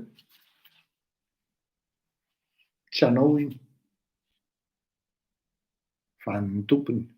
Afaka manao ratsy ianao pendant 24 heures. Fa ao an'elanelany eo misy heure anankiray tsy vitanao. Afaka manao ratsy ianao mandritra ny 3 taona, 2 taona, 3 taona, 10 taona, 12 taona, 20 taona, 20 taona. 5 fa rehefa tonga le adiny ray na ray minitra na ray segondra de mivadika taolana am'izay ny situation, tapona ny dominao, de hoy le malagasy hoe ny taolo malagasy hoe patsaray tsy mivava. Misy dikan'izay tenin'ny malagasy zay. Rehefa tonga le fotoana, patsaray arao tsy mivava. Sahirana ianao zany. Tsy maintsy misy ny fotoana andoavan-ketra. Ahoana moa izy le zao baviko zay? Ny milingilingy ihany mipotraka hozy izy ringana. Ny mahay milomano ihany no maty androany hozy izy. Satria force milomano eo anao, maty eo ihany ianao. Ny tsy mahay milomano tsy hiditra eo mihitsy izy. Tsy mahay miankazo, tsy miankazo eo mihitsy izy fa aloana ianao manao an'io. Ny olona tsy te hangalatra, tsy hangalatra eo mihitsy izy. Ianao mangalatra. Nisy zany Al Capone zany fa rehefa tonga ny mavesatra, bongo, vita. Misy mpitondra natanjaka taty Frantsa taty, tonga ny mavesatra, bongo. Anisan'ny tena mieritreritra mihitsy ka daty izy. Misy mpitondra matanjaka tsy nisy an'izany, tsy nisy ny ohatran'izany hoe Didier Ratsiraka zany. Afaka miverina teo amin'ny fitondrany. Tonga ny ora hoe eto ny tapitra ny parcours, vita. Bandy kely mpivarotra ronono tsy ahoana na vita azy. Tonga ny fotoana hoe avita koa ny ianao zay mpivarotra ronono, bandy kely DJ nanamboatra azy. Zany hoe le fiainana zany rehefa manao ratsy ianao, dia tsy maintsy ratsy koa ny fiafarana. Tsy nisy hoe namboly voandelaka ka nioty voaloboka. Tsy nisy hoe niteraka vorondolo ka lasa vorona ilala. Tsy possible zany tompoko.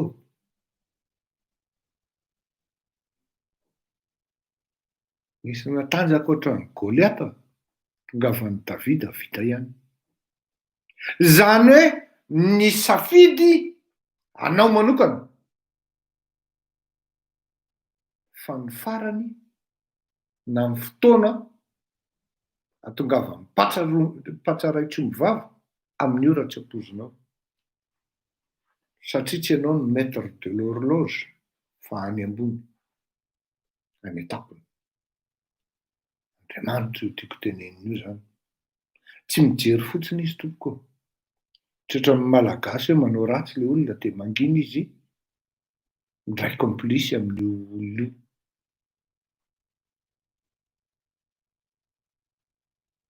Misy ihany koa ny sazy mahazo anao satria raha olona tsy jamba ny endrikendrehanao jamba, ny olona tsy tokony hopainao hoe mpanavakavaka hopainao. Normal ihany ianao raha tonga am'izao sehatra zao.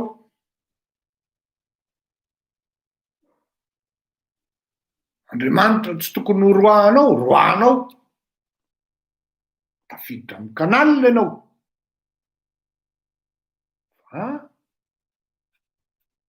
Misy foana ho aho le segondra farany. Misy le minitra farany, ary misy ihany koa le ora farany. Hoe anazy io. Ary rehefa tonga izay zavatra io, tsy ampozinao vahoaka be ny tonga tokotaninao, andoro ny tranonao, andrombaka ny fanananao, dia eo anao ny taraiky, saoran'Andriamanitra amin'izay fotoana izay raha tafatsoaka, sahirana ianao. Hoy le dadabe anay zay, tsy misy mihoatra ny manao sola ety. Aider les gens, c'est gratuit. Mais quand tu fais du mal, c'est payant. C'est payant aussi. manao soa ary ianao mbola misy mamono ozy, mbola misy mamelaka tamaina, misy mialina, fa maika fa manao ratsy. Ao Madagasikara manko dia misy an'izao, tiana-karena ry zalahy, satria mafy taminy niaina tao amin'ny fahantrana, mafy taminy zany hoe sipa tokony ho zakany, tsy zakany satria zanaka mpanankarena, dia tonga amin'ny fitondrana izy, na hoe tonga amin'ny harena izy, dia tsy refesy mandidy. Oh, leroa, raha naniry foana ny hazo mety tonga tany an-danitra. Fitenintsika malagasy ihany koa no hoe misy farany ny zavatra rehetra. Fa izany akory tsy midika hoe andraso eo foana. Dia osiko rehetra hoe ay, misy farany dia revenay zany mitozy izy. Revenay soa. Rehefa tonga amin'ny farany dia mitsaoka izy dia taraiky eo daholo ny rehetrarehetra. Raha maheno ianao an'izany trano mijaolajaola amboarina any Ambohibao zany, dia lasa saina ianao. Raha maheno ianao hoe lasan'ny olona ny tany eny Ankatso, dia lasa saina ianao. Dia mangina ny intellectuel malagasy. Raha maheno ianao aratsian'ny olona amin'ny fiangonana, ny eglizy, tsisy intellectuel malagasy na iray ary. Rehefa andeha haka ka hangataka tsodrano hitondra firenena mihazakazaka ery makany amin'izany Vatican. Fa rehefa hiaro amin'ilay finoan'ny tena ka hanazava hoe tsy mino an'izany teny zany aho, fa ity ny zavatra nosoratan'ny Papa, tsisy hita izy menakavy. Voatery tsy maintsy ilay kardinaly no manao démenti. Misy olona ny Madagasikara tena mijesta mihitsy hoe correspondant ary anisan'ny olona atokisan'ny Vatican. Fa rehefa tonga ny akamely, izay tokony hanao fahasoavana izy hijoro hoe tsy marina ny zava-vaovao zany, sarotra amiko ny ino an'izany, tsisy hita izy menakavy. Tsisy hita izy. Fa rehefa hiparady hoe ino ny Papa fa tonga, hita daholo izy rehetra.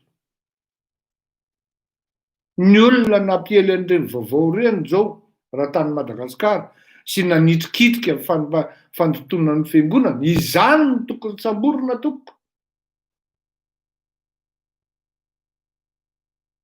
Manjakazaka loatra manko ny fandotonan'ny fiangonana, manjakazaka loatra ny ratsy eo Madagasikara, dia hanika ny référence dia référence avy amin'ny ratsy, tsy mba hoe référence avy amin'ny tsara. Amin'izao fotoana izao dia efa misy tanora mihitsy miteny hoe tsisy antony andalana any am-pianarana. Raha ohatra hoe DJ dia efa lasa filoham-pirenena. Misy zany e. Misy tanora dia tsy mikajy afa-tsy ny hoe ho tonga amin'ny fitondrana. Vidy diplôma ozy zalahy, ary misy manko ny soloky diplôma. Misy zany e. Ao anatina gouvernement ray tsy maintsy misy mpisoloky anankiray. Samy mba hita zao ihany nataon'ny dalahy taty an-dafy. Tapitapika eo ny dalahy manana maîtrise en mathématiques appliquées. Dia gaga ianao taiza ary ny anaran'ilay. Malasa saina. Dia iny izy minisitra. Dia normal be. Raha misy-pirenena. Afuzy ny kiraro manjelanjelatra. Montre à lafo vidy. Izay sisa amin'ny parady. Tiako tenenina amintsika hoe ary facile kokoa ny mandeha makany amin'ny ratsy, fa rehefa tonga ny fotoana fandava-kevitra, araka ny tenin'nga Ridge Rotsondaibe, dia eo vao fanina, tampona daholo, midoma fa ino ny ity zavatra mitranga. Aika eto a, ia lasa mitsoka matanjaka. Oui, tsy maintsy mitsoka matanjaka ianao satria tsy manaiky ilay vahoaka.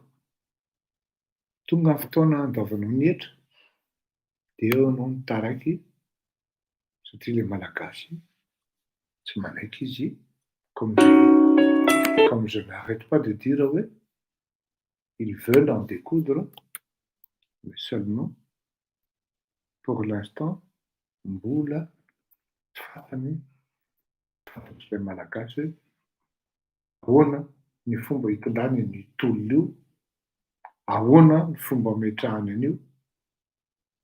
Fa hatreto aloha sarotra ny ino hoe mbola taraiky sy môlamôla amin'io fitondrana io ny majorité ny malagasy.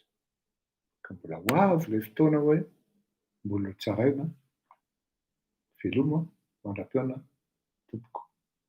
Rapitso raha sitrapon'ny tompoko.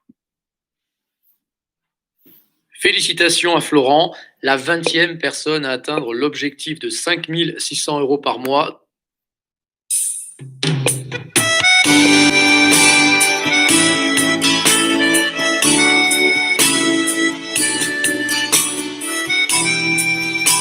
Ie, marina, lasa ministry ny poste eo, dia sasany lasa ministry ny aménagement du territoire.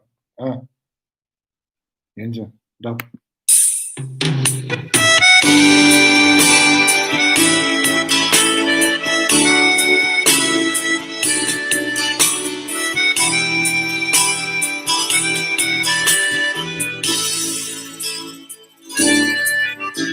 Mandraikitra zato isan-jato ianao fa tsy hoe olona solafake.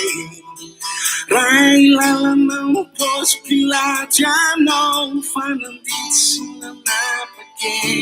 Mitondra sy hanompo ianao no nantsone, ianao anefa tia mitompotompone. Ny tena maramaivana ny aina nefa mbola holanjaina. Rehatra ny andanitra ny anenikikany ao dia sy ny rany. Amorony lanitra ny ety an-tany, tsy hainao eroviny ianao no mankany. Ijoro eo anoloany Jesosy anao sankaize, tsy afaka hiala ianao na hoaiza na hoaiza.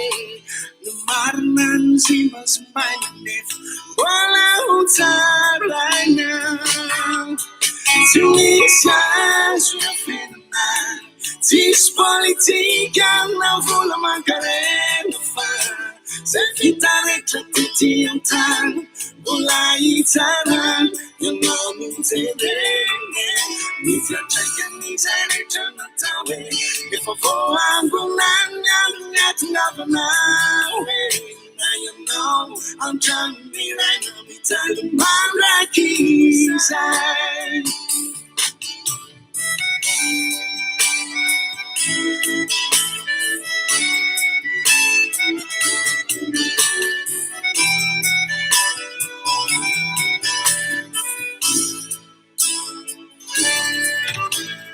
Fampiasana ny fahefana ny eno ahitana ny fitiavan-teny. Any tsisy ambony lalàna nampitondra fivavahana, nampitondra firenene. Fa voasoratra ny zava-drehetra, ray andro any ho avy ny fandoava-ketre.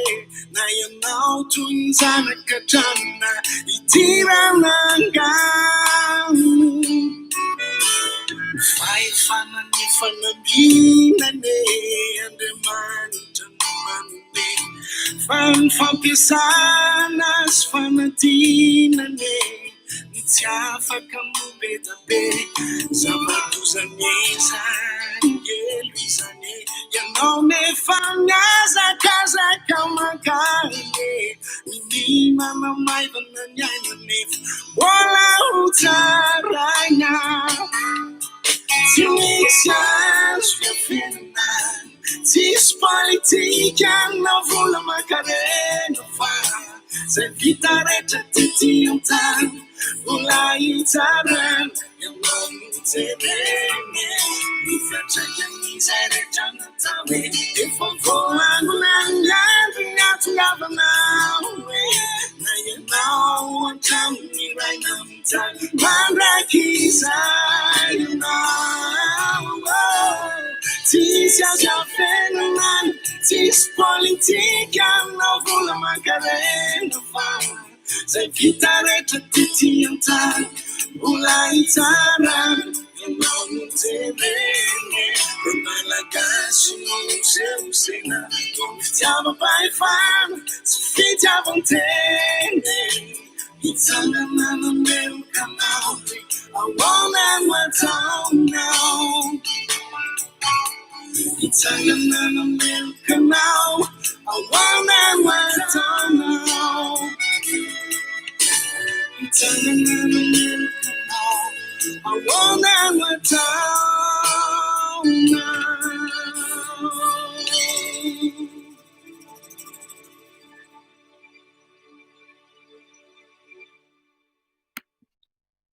Rehefa manao analizy ianao amin'ny soratanana artista na lahatsoratra zany na tononkira dia tsy maintsy jerenao ny contexte hoe vaninandro inona, taona inona, andro inona, volana inona no nanoratana an'le izy.